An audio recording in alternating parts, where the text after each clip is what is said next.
আসসালামু আলাইকুম। ভিডিওটা যে যেখান থেকে দেখছেন আপনারা সবাই কেমন আছেন? আশা করি সকলেই ভালো আছেন। বন্ধুরা, সাগর পাড়ে আজ আপনাদের একটা নতুন ভিডিও দেখানোর জন্য চলে আসলাম। দেখেন চুরি মাছ কিভাবে শুটকি রূপান্তরিত হয়।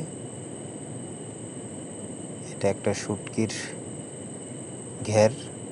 এখানে মাছ কিনে ওনারা মাছকে শুটকিতে রূপান্তর করে। দেখেন কত সুন্দরভাবে যত্ন করে এই চুরি মাছগুলাকে শুটকি বানানোর কাজ করছে। দেখেন কত সুন্দর দৃশ্য দেখা যাচ্ছে। দূর থেকে দেখলে মনে হচ্ছে যে এটা একটা তাঁত শিল্প। ভিউয়ার্স, দেখেন মাছগুলো কত সুন্দরভাবে বাঁশের আড় বেঁধে বাঁশের আড়ে দেওয়া হয়েছে রোদে শুকানোর জন্য। একটু সামনে যাই আপনাদের আরও দেখানোর চেষ্টা করছি। এই যে দেখেন, এটা আরও অসাধারণ। এটা দেখে একদম প্রিন্ট মনে হচ্ছে। দেখেন কত সুন্দর। ওনার যে ঘেরটা আছে, এখানে ওনার বিভিন্ন প্রকার হাঁস, মুরগি, ছাগল, এই এরিয়াটাতে উনি অনেক কিছুই করে থাকে। হাঁস, মুরগি পালন এবং ছাগল পালন সব কিছুই আছে। দেখেন কত সুন্দর দৃশ্য।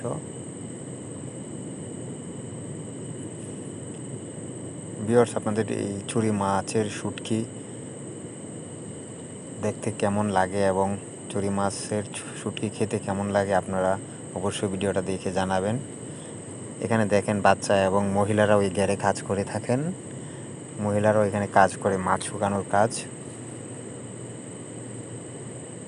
আমার কাছে অনেক সুন্দর দৃশ্য এবং এই জায়গাটা অনেক ভালো লাগছে। আপনাদের কার কাছে কেমন লাগছে আপনারা জানাবেন। এরকম সাগর পাড়ের বিভিন্ন দৃশ্য এবং তাদের জনজীবন সম্পর্কে জানতে আমাদের সাথেই থাকবেন এবং লাইক কমেন্টস করে শেয়ার করে দিবেন অন্যরা দেখার জন্য। ভিউয়ার্স, আবারও দেখা হবে নতুন কোনো জায়গায় নতুন কোনো ভিডিও নিয়ে। সে পর্যন্ত ভালো থাকবেন, সুস্থ থাকবেন। আল্লাহ হাফেজ। আসসালামু আলাইকুম।